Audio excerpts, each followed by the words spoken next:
What states are the worst for motorcycle riders? I was doing some research, and it's this 2025 release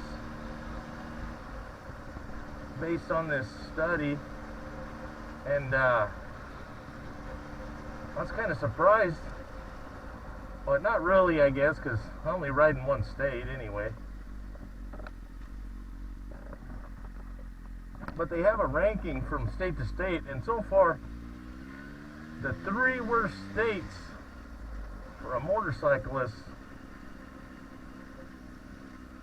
is Hawaii being number 1, Texas number 2, and Missouri number 3. Now, these are actually based on motorcycle fatalities. So, they have it where Hawaii is at 77%. That's a fatality rate. Texas is at like 72, and Missouri is at like 67. And again, I don't ride in any of those states, but that was pretty interesting to me, because that's based on fatalities, man. And I was just thinking, I see a lot of YouTubers, well, from Texas, California. California is up there as well. I think it was like number 8, maybe a little lower. But anyway, according to this study, these 3 states are the worst for motorcycle riders. And when you look at the percentages, it's pretty wild. Like I said, I've never ridden in any one of those states. I've never been to Hawaii. I've been to Texas. I actually been to southern Texas. I actually played football in southern Texas in some of my high school years. And football was pretty good back in the day. The rules were awesome. They're much softer today. Anyway, I digress.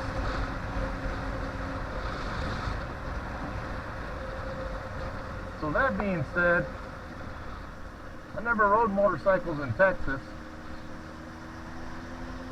I was a teenager, so I really didn't drive either. There's some big roads out there.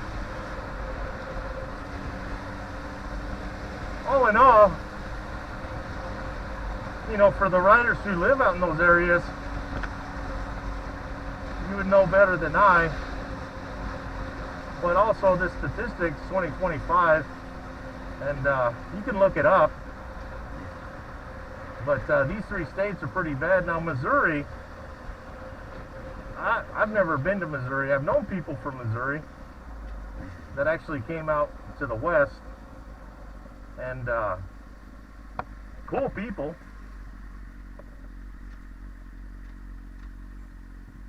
I never had issues with them.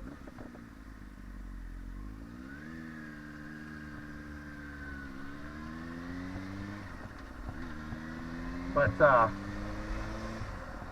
wouldn't figure Missouri was one of them, because, well, it's a eastern state, and I don't know a whole lot about those eastern states. Louisiana, Mississippi, Missouri. My friends from Missouri used to call it Missouri. Now, people from Missouri can tell me, you know, if that's not what a Missouri person calls it, Missouri. In any case,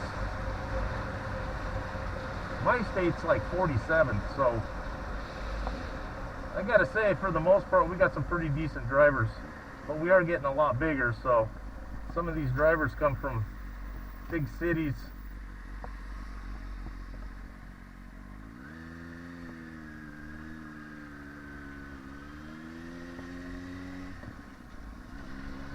When you come from a big city, it's a lot different than driving out here in what used to be cow towns in the day. you know, agricultural stuff, that kind of thing. Everybody knew everybody. Now I couldn't even tell you a lot of the people's faces I see. But as I meet them, I get to know them. But still, there's thousands of people that I have no clue who they are. Anyhow, yeah, so that's the fatality rate. And one of the things that interested me the most was that they talked about where most fatalities occurred. Meaning, you know, you have urban and rural. And a lot of them obviously happen in the urban area because of the density of traffic. But they still happen in rural as well.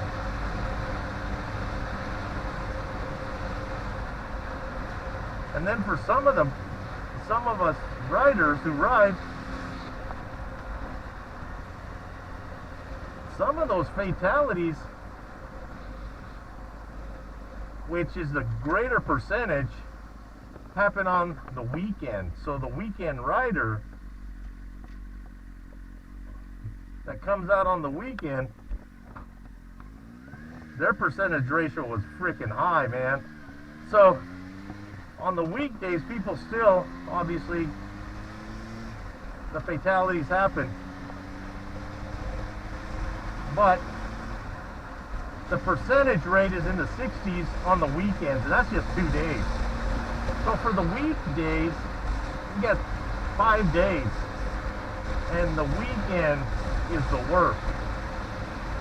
And that's not surprising, considering that the whole week a guy may not go without riding, and then depending on if he's been formally trained per se and has practiced and constantly practices utilizing his skills, it's not necessarily going to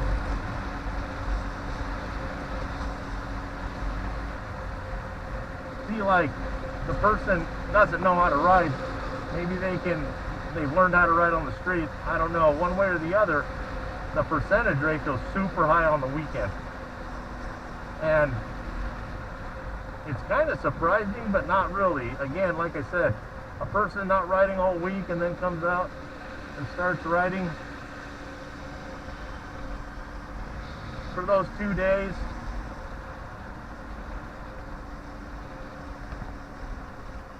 you got to take a little time to catch up.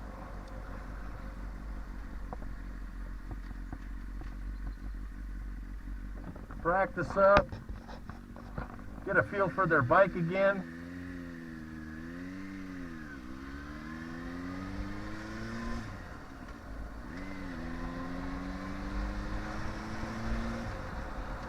So yeah, that weekend riding is very dangerous, fellas and girls, ladies, if there's any ladies that listen to this.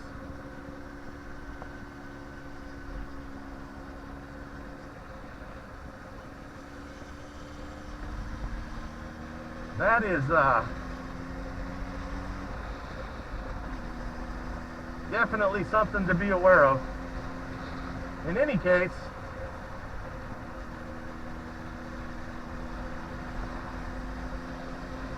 that's where some of these fatalities come from, making these the worst states for motorcyclists. And I'm sure that goes around most states, because they say that the weekend is the worst for fatalities. And of course you got everybody out partying and drinking and doing that kind of stuff and driving. Obviously, we as motorcycle riders already know alcohol and drugs play a huge part in why you don't want to be on these beasts when you've been imbibing or partaking of the mind-altering substances. Anyhow,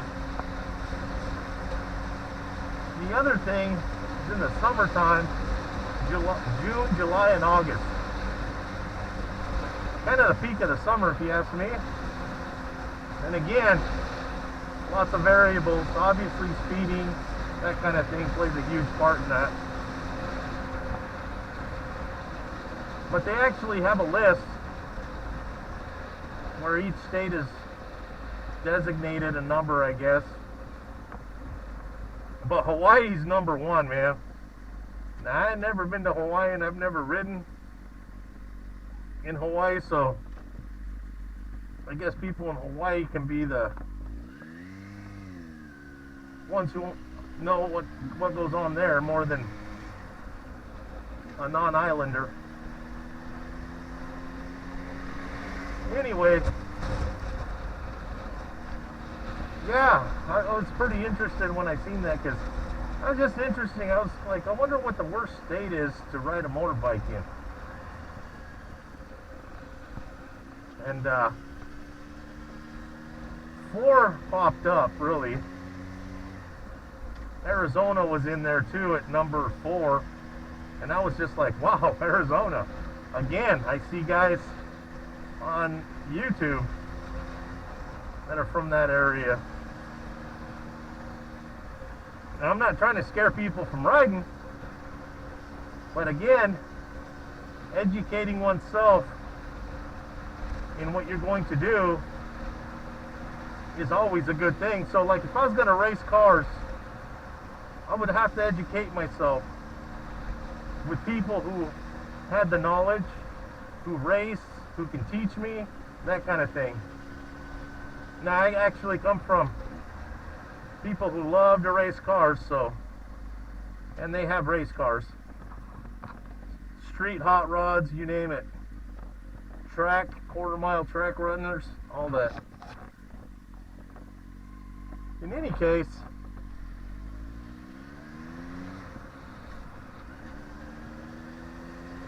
educating oneself is a big deal.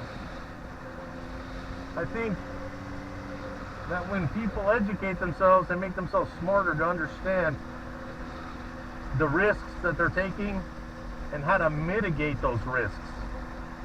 So really that's my thing right there, is the mitigation of risk. So I don't live in any of those states, but those who do, you know, you can mitigate a lot of that just based on practice, coursework, things like that. A lot of practice.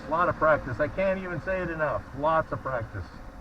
I mean, even when you're riding, you can practice. Using front brake, rear brake, both. Vision.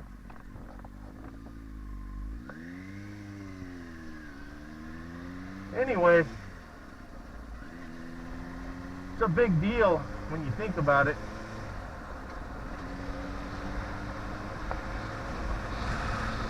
And of course you got, again, the 30% plus people who are drinking, driving, that kind of thing.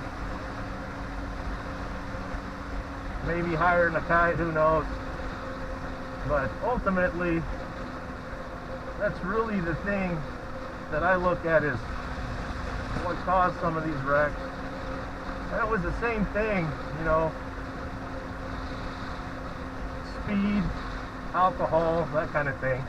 And that's what it boiled down to from what I was reading.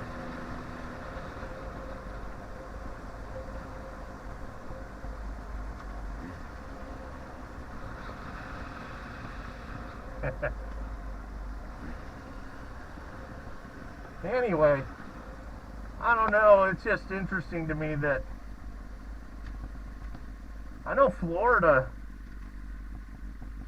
was up there in fatalities itself too. But then that could play a lot of different parts in there. I don't know, guys, look. I'm driving my sport moto down a rocky road. If I fall over, I'll just say it was the gravel, man. I'm just kidding. Anyway,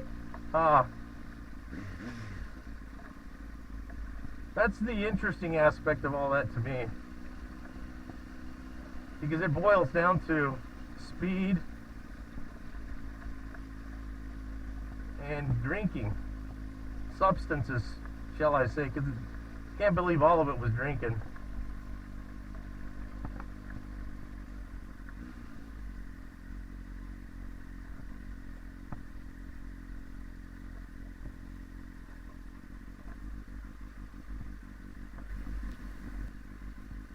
How about that?